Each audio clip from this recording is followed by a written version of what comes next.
पहले सियासी तापमान अपने चरम पर पहुंच चुका है। कभी खुद को लोकतंत्र का सबसे बड़ा पैरोकार बताने वाला पाकिस्तान आज एक बार फिर सवालों के घेरे में है, जिनसे वो सालों से बचता रहा है।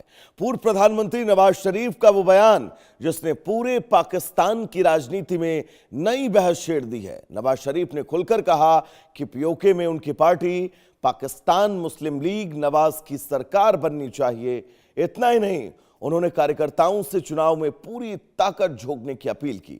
लेकिन सवाल ये कि क्या ये सिर्फ चुनावी अपील है या फिर इस्लामाबाद से पीओके की राजनीति को नियंत्रित करने की नई कोशिश। राजनीतिक जानकारोों का मानना है कि पीओके में बढ़ते जनाक्रोश, आर्थिक संकट, महंगाई, बेरोजगारी और पाकिस्तान विरोधी प्रदर्शनों के बीच नवाज शरीफ अपनी पार्टी के लिए मजबूत राजनीतिक जमीन तलाश रहे हैं। दूसरी तरफ इमरान की पार्टी के समर्थक और स्थानीय संगठन इसे पीओके की राजनीति में खुला हस्तक्षेप बता रहे हैं।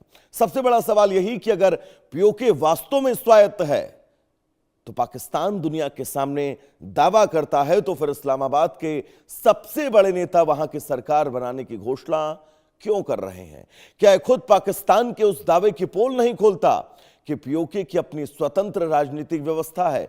पीओके में पहले से ही पाकिस्तान सरकार के खिलाफ प्रदर्शन, अधिकारों की मांग, राजनीतिक असंतोष लगातार बढ़ रहा है। ऐसे माहौल में नवाज शरीफ का यह बयान केवल चुनावी रणनीति तक सीमित नहीं, बल्कि पाकिस्तान की राष्ट्रीय राजनीति का बड़ा दाम है। तो क्या नवाज शरीफ पीओके के जरिए अपनी राष्ट्रीय राजनीति को मजबूत करना चाहते हैं? क्या पीओके की जनता इस्लामाबाद की इस राजनीतिक स्क्रिप्ट को स्वीकार करेगी? जानकार तो ये बताते हैं कि नवाज शरीफ को सिर्फ जुमलेबाजी करना आता है। प्रदर्शन कर रहे लोगों को शांत करने की कोशिश है। 27 जुलाई को पीओके में चुनाव है और जनता अब आजादी की मांग कर रही है। तो नवाज शरीफ ने आखिर क्या कहा है? दरअसल नवाज शरीफ ने कहा है, मुजफ्फराबाद में चुनावी रैली में नवाज शरीफ ने बयान दिया है। हम आपको बिग वॉल के जरिए ग्राफिक्स पर बताएंगे कि नवाज शरीफ ने आखिर क्या कहा है। दरअसल मुजफ्फराबाद में चुनावी रैली में नवाज शरीफ का यह बहुत बड़ा बयान जो है वो दोस्तों सामने आया है। मुझे कश्मीर से गहरा लगाव है, ये बात नवाज शरीफ ने कही है, जो अपने आप में बहुत अहम है। इस हिस्से में विकास पर ध्यान नहीं दिया गया, यह जिक्र नवाज शरीफ ने किया है। प्रधानमंत्री बनूंगा तो खुद चीजों का हल करूंगा, यह पाक अधिकृत कश्मीर को लेकर नवाज शरीफ ने दावा किया है। उन्होंने कहा है पीएम नहीं भी बना तो पार्टी के घोषणा पत्र को वो पीओके के अंदर लागू करवाएंगे। लेकिन नवाज आखिर पाकिस्तान अधिकृत कश्मीर के पीएम क्यों नहीं बन सकते हैं? यह सवाल आप सबके जहन में जरूर होगा, तो इसका जवाब आपके सामने। नॉमिनेशन पेपर जमा करने में देरी कर चुके हैं नवाज शरीफ, क्योंकि नॉमिनेशन की डेट जो है वो निकल चुकी है। चुनाव लड़ने को लेकर नवाज शरीफ दावे तो जरूर कर रहे हैं, लेकिन देरी हो चुकी है।